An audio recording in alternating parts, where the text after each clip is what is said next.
Personnes âgées serait-il à deux vitesses? D'un côté, les résidences du secteur public, où l'évaluation des besoins des personnes est faite à partir d'une grille scientifique reconnue. De l'autre, les résidences privées, où cette évaluation diffère totalement d'une résidence à l'autre parce que chacune a sa façon de faire. Nous avons visité 8 résidences privées. Vous allez le voir, c'est une véritable tour de Babel. Colette Tremblay a 84 ans. Elle a toujours vécu seule, mais depuis 2 ans, elle est hébergée chez une de ses nièces car elle ne peut plus s'occuper d'elle, faire ses repas et son ménage. Elle commence à perdre la mémoire. Elle est diabétique, elle tombe quelquefois. Nous sommes allés en caméra cachée dans 8 résidences privées choisies au hasard dans la grande région montréalaise pour placer Colette Tremblay. Nous voulions savoir combien d'heures soins on déterminera pour Mme Tremblay et de quelle manière sera faite cette évaluation des heures soins. Les résidences visitées offraient de 10 à 300 places. On vient pour notre tante. Oui. Elle a 84 ans. On pourrait lui donner des médicaments si elle vient ici. Elle a fait des chutes récemment, fait qu'on est mieux qu'elle marche avec sa marchette.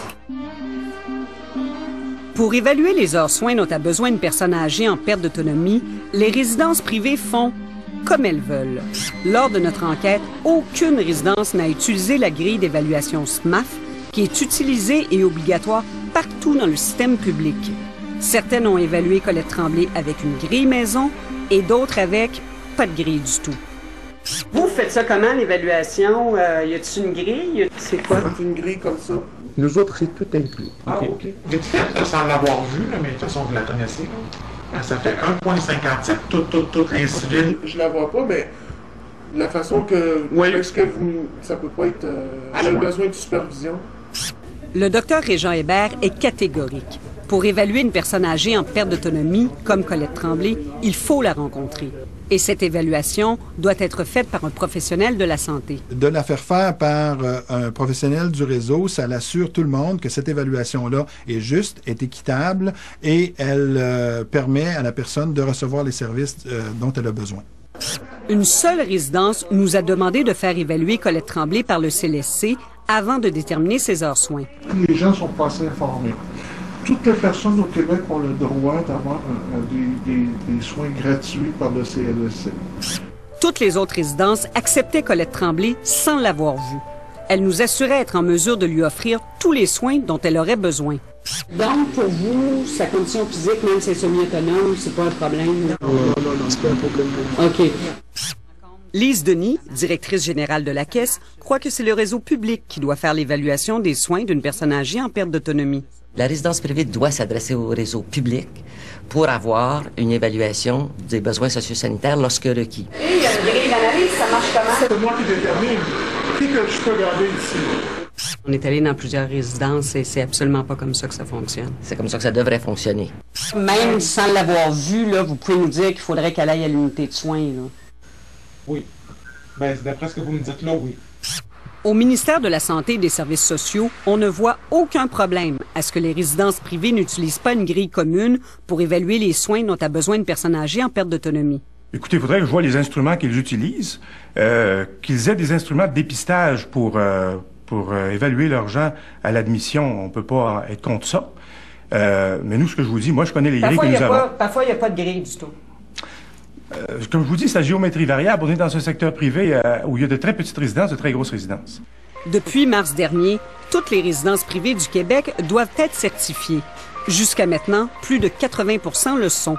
La certification assure que 26 critères sont respectés par la résidence, comme le plan d'incendie, l'aménagement de l'espace ou une bonne alimentation.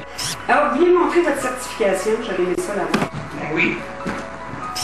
Mais dans la certification des résidences privées, on ne tient pas compte de l'évaluation des soins de santé des personnes âgées en perte d'autonomie. Moi, je pense que dans la certification, on devrait ajouter un critère d'évaluation et de réévaluation périodique, tout comme on l'a dans les mécanismes d'accréditation des établissements publics.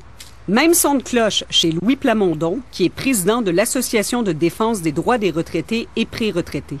les services de soins ne rentrent pas dans le processus de certification. Donc, on peut imaginer que c'est une zone d'ombre, de risque d'abus de personnes âgées fragilisées extrêmement importante. La première étape, la certification qu'on vient de connaître, je pense, devra être revisée puis complétée. Mais je pense qu'on se rend bien compte qu'il faudra avoir des critères socio-sanitaires aussi, et pas uniquement l'aménagement des lieux et la sécurité des personnes. Dans les résidences privées, contrairement au secteur public, il n'y a pas de tarif associé aux soins de santé. C'est laissé au bon vouloir de la résidence. Dans les résidences que nous avons visitées, les tarifs des heures soins étaient très variables, de 500 à 2600 $ par mois pour une heure. Donc, une heure soin, c'est combien? La première demi-heure est à 465. Une demi-heure de soins plus 69 $. Au ministère de la Santé et des Services sociaux, on nous dit que les personnes âgées dans les résidences privées peuvent recevoir gratuitement les soins requis par le biais du programme de services à domicile. Le réseau public a fait le choix de rehausser les services de soutien à domicile. Et on travaille déjà dans les résidences privées, parce que la résidence privée pour personnes âgées, c'est un domicile. Et on est là. La superviser le soir. Ce n'est pas ce qu'on a vu pour Colette Tremblay. La majorité des résidences faisaient payer pour les soins de santé et les prodiguaient elles-mêmes sans recours au CLSC. Concrètement, est-ce qu'on a assez d'argent pour aller dans les résidences privées pour offrir des soins et de l'évaluation de soins pour les personnes âgées en perte d'autonomie? Concrètement, on a des problèmes d'argent pour l'ensemble de ce qui est du maintien à domicile, que ce soit en résidence privée ou ailleurs. Dans la pratique, ce qu'on observe, c'est que les gens en résidence privée, en fait, se payent des services qui autrement devraient être fournis par l'État. Parce que là, ils se retrouvent dans une double discrimination. Ils ne sont pas évalués comme le système de santé le fait. Deuxièmement, ils sont facturés pour des services pour le reste de la population qui est gratuit. Colette Tremblay n'existe pas vraiment. C'est un personnage élaboré avec le Centre d'expertise en santé de Sherbrooke. Selon la grille SMAF, utilisée partout dans le système public, Colette Tremblay aurait besoin de plus de 2 heures pour le soutien et presque d'1 heure pour les soins comme tels. Plus de 100 000 personnes âgées sont en résidence privée au Québec. Leur moyenne d'âge est de 82 ans et la moitié d'entre elles a des déficits modérés ou sévères. Sans évaluation adéquate, est-ce que Colette Tremblay aurait bien eu tous les soins requis? Le ministère, il fait pas le travail. Ils ont délaissé, abandonné l'ensemble de cet enjeu social-là au secteur privé, à la libre facturation ou à la marchandise. Donc, c'est un fait d'abandon social. Je pense que l'idée, c'est qu'il faut s'amener dans les services professionnels à ce que le ministère de la Santé ou les établissements du réseau offrent ces services-là et soient capables de les garantir. Puis que pour le reste des autres services ou du gîte et couvert, qu'on ait des formules très variées. Ben, moi, les baby boomers, là, je leur dirais, réveillez-vous, parce que vous allez être dans l'abandon social généralisé. Le ministère, le ministre a abandonné les aînés au marché privé. La position du gouvernement du Québec est claire. Pas question d'obliger le secteur privé à adopter la grille d'évaluation utilisée dans le secteur public. Les résidences privées pourront donc continuer à évaluer et à facturer les personnes âgées comme elles l'entendent. De son côté, l'Association de défense des droits des retraités et pré-retraités demande la nomination d'un ombudsman, d'un protecteur des aînés.